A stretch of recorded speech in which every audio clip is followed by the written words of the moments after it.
Et bienvenue sur cette chaîne La Magie de mon corps. Je suis Flora. On se retrouve ici pour la médecine de Mabon, pour fêter l'équinoxe, pour fêter le passage en automne. Mabon, c'est une fête qui célèbre les récoltes, donc c'est un moment où il est intéressant de se retourner un petit peu, de regarder qu'est-ce que j'ai récolté. Normalement, ouais, il y a des choses qui portent leurs fruits. On récolte les fruits de ce qu'on a semé en cette période-là. Et donc c'est le moment de ressentir, de reconnaître tout le chemin qui a été fait, tout le travail qui a été fait, toute l'énergie qui a été investie, et puis toute la récolte qui est là.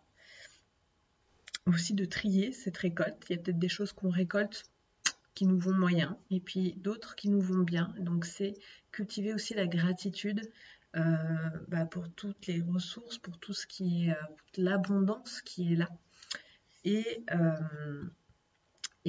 avec Saint-Michel dans une semaine, ce sera le moment de trancher avec ce que justement on ne souhaite pas ressemer dans sa vie, on ne souhaite plus récolter non plus. Voilà, donc Mabon, on va être plutôt sur le côté vraiment de la gratitude pour ce qui est là. Et puis Saint-Michel, on va être plutôt sur adopter une posture juste, tranchée, pour en terminer avec ce qu'on ne désire plus récolter dans sa vie. Ce dont on ne désire plus se nourrir. Voilà. Donc, je t'invite quand même ici à commencer avec la médecine de la pleine lune en poisson, hein, qui était un peu le démarrage de ces 15 jours un petit peu intenses. J'ai posté une guidance pour savoir quel cycle se boucle en ce moment, parce qu'on est sur ce thème-là et c'est pas forcément facile, et on est un petit peu secoué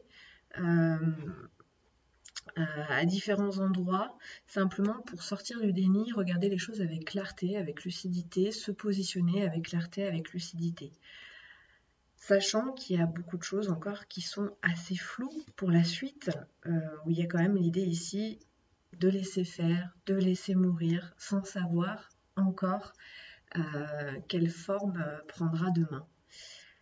Donc là, je commence avec cette médecine de Mabon.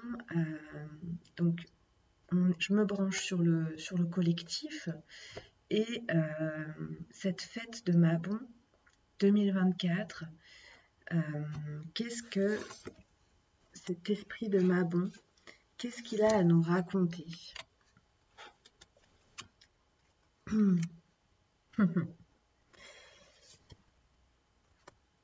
Ouais, ok.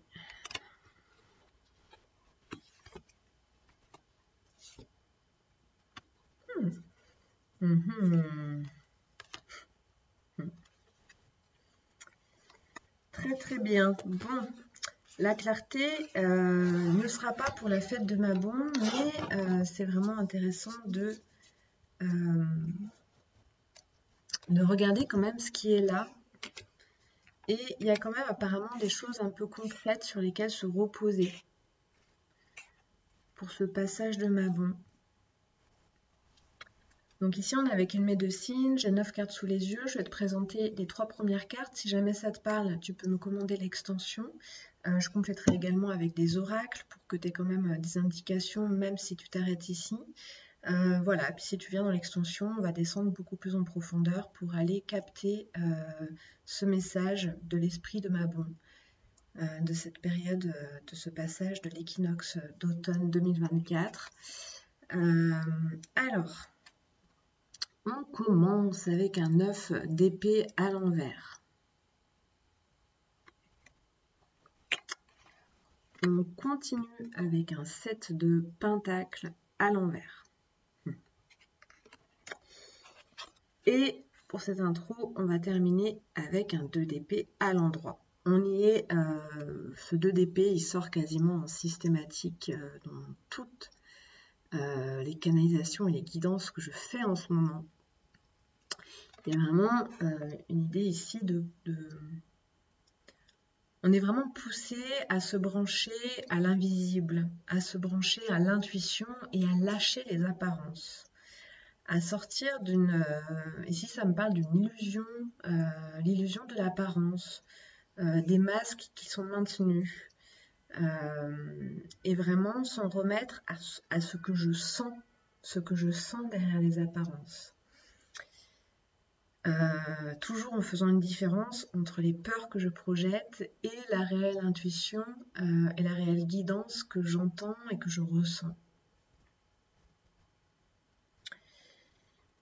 Ok. Alors, nous venons d'un 8 de coupe et à l'endroit. Dessous, il y a un 8 de bâton. À l'endroit également. Dessous, il y a un 7. Ouais, un 7 de bâton à l'endroit. Une déesse de bâton à l'envers. Un 7 d'épée à l'envers. Un 10 d'épée à l'envers. 4 de pentacle à l'envers. 2 de pentacle à l'endroit. Je crois que je vais m'arrêter là. Nous avions trouvé un équilibre. Nous venons d'un nouvel équilibre trouvé.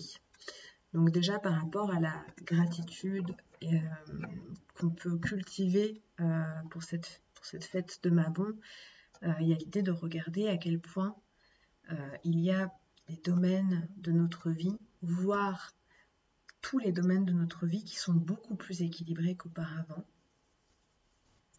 Qu'est-ce que j'ai réussi à équilibrer dans ma vie? Ça peut être vraiment une bonne question à se poser. De cet équilibre, il y a une insécurité qui est présente. Qu'est-ce que c'est que ça? Ah, c'est une insécurité qui est liée à des choses dans ma vie qui ne sont pas bouclées, à des pensées que je continue d'entretenir, à propos de moi-même, à propos de choses que je n'arrive pas à quitter, des choses qui ne sont pas bonnes pour moi, que je sais ne pas être bonnes pour moi, ne pas être...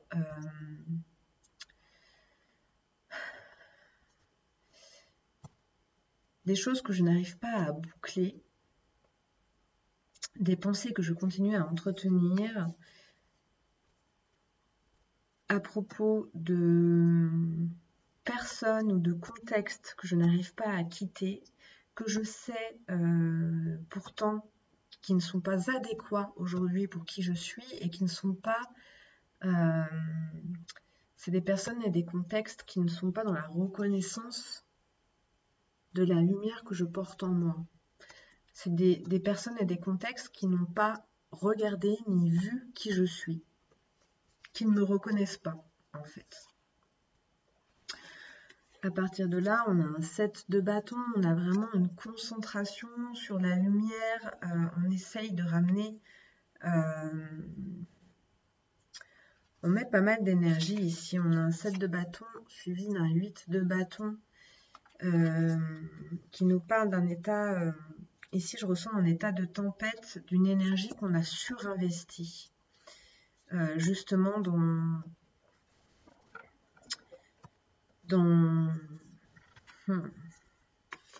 ce qu'on n'arrive pas à quitter. Je pense que c'est pour ça qu'on n'arrive pas à quitter, c'est qu'on y a vraiment mis beaucoup de soi. Et on arrive sur un 8 de coupe qui est en train de se libérer, mais je ressens ici qu'il est encore contenu. Donc ce sont les émotions qui sont reliées à toute cette histoire de laquelle je viens de vous parler. Ok. Donc ça, c'est ce qui a une influence sur nous, ce qui a une ascendance sur nous, et ce qui nous entretient dans un 9 de coupe d'épée à l'envers.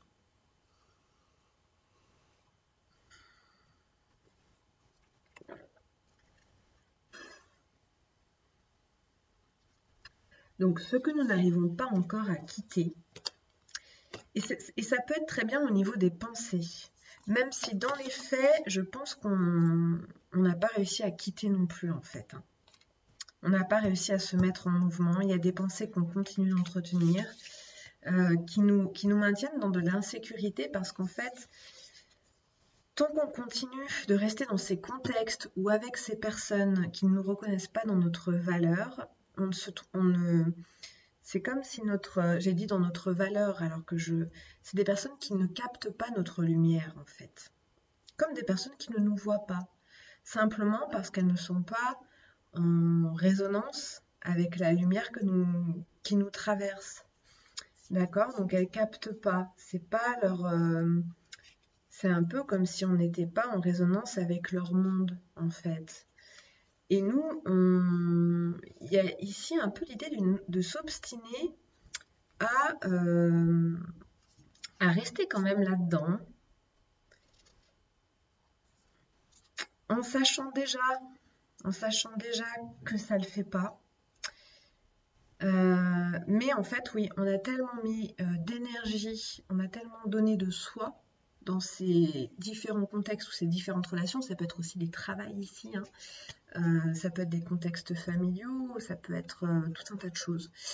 Prenez ce qui vous parle là-dedans. Qu'on n'arrive pas à quitter et en même temps, du coup, on est vraiment en contact de notre noirceur, de notre obscurité, de notre tristesse. Il y a un certain désespoir qui guette aussi ici. Un aspect assez... qui entretient des pensées ouais, assez noires, assez... c'est comme si ça nous mettait au contact de notre ombre. Parce qu'en restant auprès de personnes qui ne captent pas notre lumière, c'est comme si on faisait le choix d'être dans l'ombre. Et donc, on se retrouve au contact de cette ombre, tout simplement. Alors, qu'est-ce qui se passe ensuite? Bon, on a un 7 de pentacles qui est à l'envers. Il y a quelque chose ici qui nous ralentit dans les actions. Je sens en fait comme un épuisement, une fatigue qui est là. Et pourtant, intérieurement, nous arrivons quand même à concentrer notre énergie sur nos objectifs, sur ce qu'on a décidé qu'on ferait chaque jour pour aller du côté de notre lumière, aller du côté de ce qui nous fait du bien. Ici, pour exemple, ça peut être plein de choses, encore une fois. Ça peut être faire un travail qui nous plaît, ça peut être apprendre des choses qui nous passionnent, lire des livres qui nous passionnent, ça peut être faire des pratiques sportives ou des pratiques en nature qui nous font vraiment du bien, qui nous régénèrent. En tout cas, ici, il y a une concentration, on ne perd pas de vue l'objectif, on se concentre, mais au niveau du passage à l'action, c'est très ralenti, je sens que nous sommes plombés en fait, qu'il y a une histoire d'être plombé du fait de ne pas réussir à se choisir en fait dans certains contextes qui ne nous rendent pas justice. Ok, on arrive ensuite sur le 2 d'épée. On va voir dans quoi nous plonge ce 2 d'épée. Ce 2 d'épée, je vous en ai déjà un peu parlé. Il nous parle de l'intuition. Il nous parle de ne pas se fier aux apparences.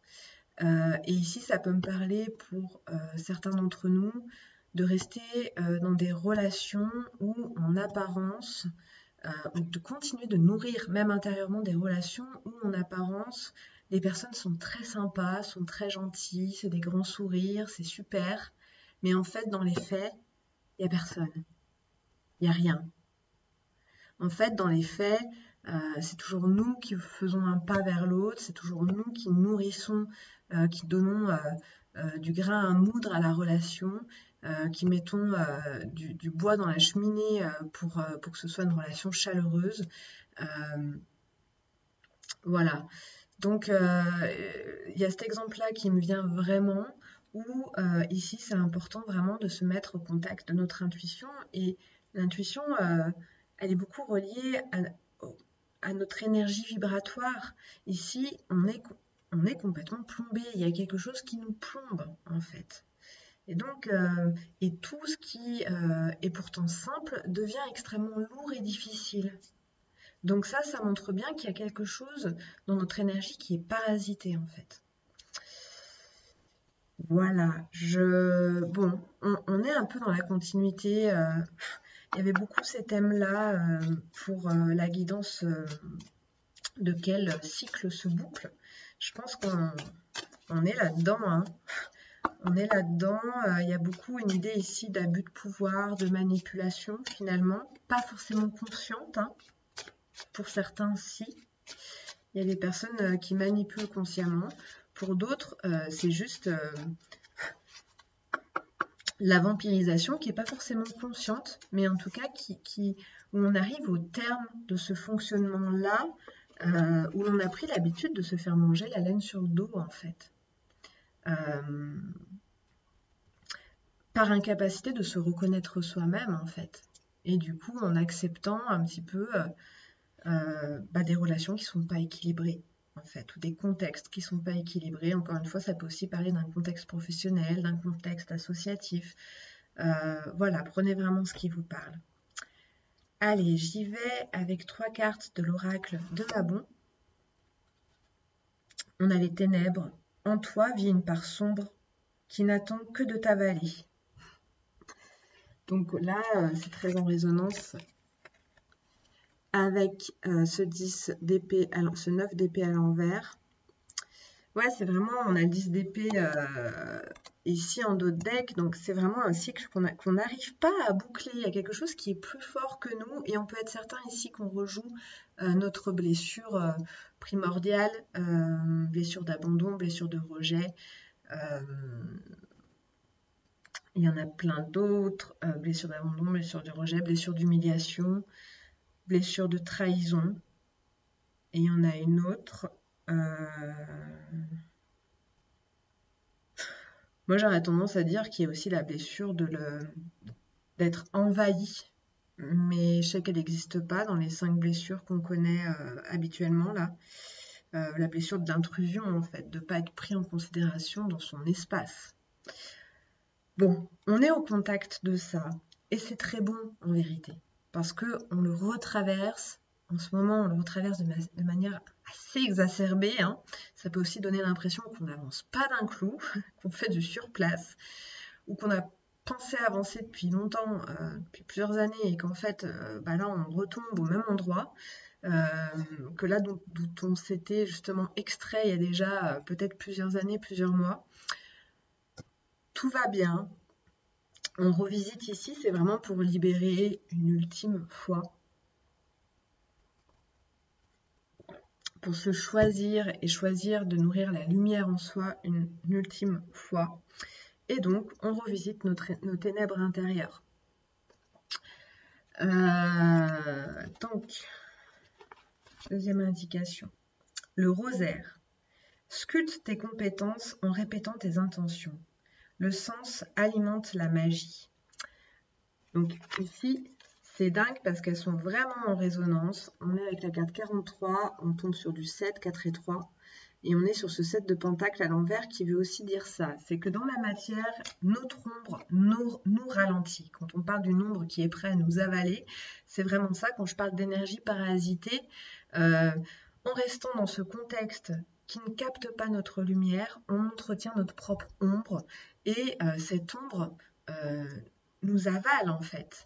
D'accord? Et ça, c'est sûr que ça nous parasite, ça nous rend beaucoup plus plombés, beaucoup plus lourds, beaucoup plus bas vibratoirement.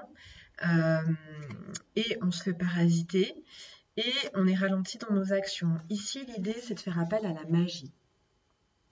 Donc, pour cette fête de Mabon, ça peut être vraiment intéressant de faire une prière, d'allumer des bougies, de dessiner un tableau d'intention, des objectifs très définis, très clairs, de faire appel aux anges, aux gardiens de la nature, aux esprits de la nature, aux êtres galactiques, aux êtres de lumière qui nous accompagnent, et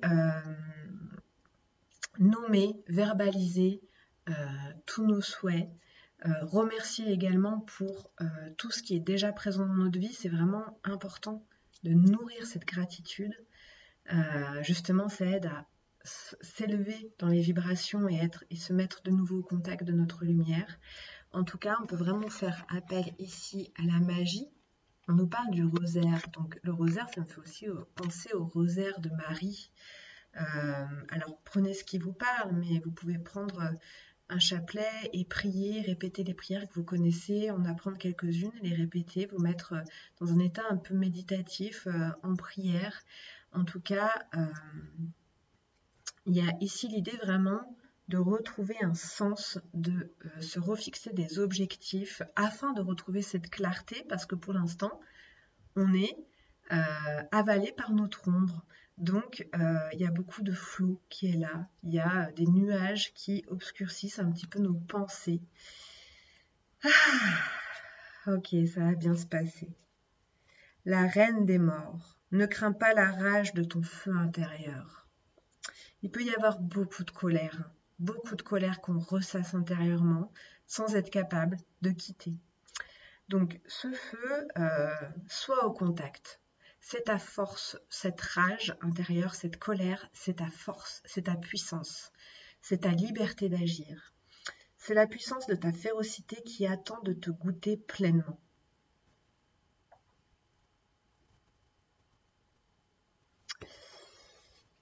Bon.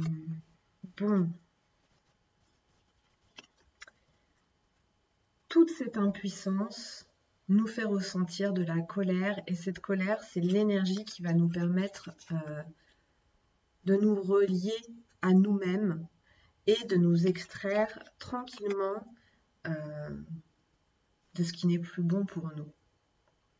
Ici, c'est un clin d'œil également à la fête de Samhain.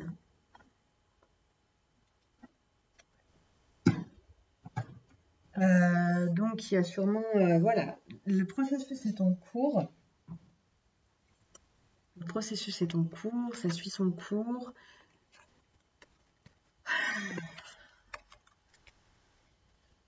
On revisite ce qu'on connaît déjà. Donc il y a aussi ici peut-être une tranquillité à gagner. Une tranquillité à gagner. C'est quelque chose qu'on connaît très bien en fait. Hein.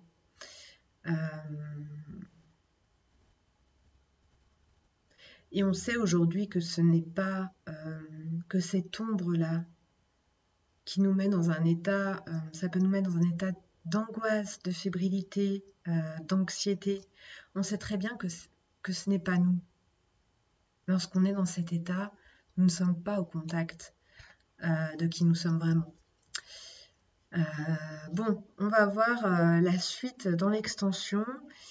J'espère que cette guidance t'a parlé. Je t'invite à me laisser un commentaire pour me dire voilà, comment ça résonne pour toi. Je vais quand même tirer une carte pour ceux qui s'arrêtent ici. De la femme, de l'oracle de la femme racine par rapport à la gratitude.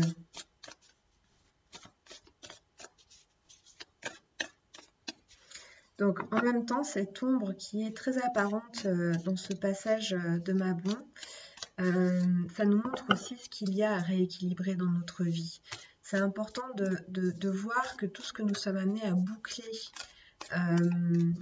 que toute la lucidité qui nous arrive, toute la clarté qui peu à peu va se faire, c'est vraiment pour rééquilibrer notre vie, tout simplement.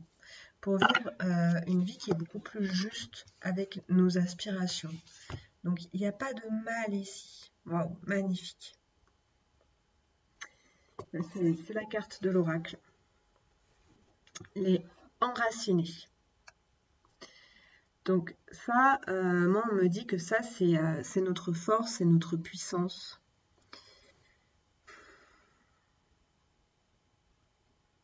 Ici il y a vraiment l'image de l'arbre qui perd ses feuilles et que son énergie descend dans ses racines en cette saison. Et on nous dit de faire comme l'arbre. Et que une fois enraciné, une fois vraiment présent dans nos racines, dans le bas de notre corps, nous serons beaucoup plus tranquilles avec le fait de perdre nos feuilles, de quitter des couleurs, de quitter un revêtement qui n'était plus, j'entends plus à l'ordre du jour, qui n'était plus d'actualité en fait, tout simplement. Ici, c'est vraiment l'idée d'actualiser sa vie. Donc d'actualiser les contextes qui nous entourent. Et il y en a certains, c'est bon, on en a fait le tour, en fait. Ouais. Il y a quelque chose ici de très solennel. Donc, tu vois, par exemple, si la prière ne te parle pas, mais je pense que c'est vraiment sympa. Tu peux le voir comme un jeu, hein, la prière. Tu peux le voir comme juste de la magie, en fait. Hein. C'est de la magie, hein, prier. D'accord. Ici, il y a l'idée de se promener en forêt, de se promener, de faire des balades, en fait. Hein. Pour se mettre aussi au diapason de la saison de l'automne, qui est une saison de dépouillement, de lâcher prise, de laisser faire, de laisser aller. Et d'enracinement. Allez, je te laisse par ici. À tout de suite dans l'extension. Et sinon, bah, très jolie fête de Mabon à toi. Je t'embrasse. À bientôt. Bye bye.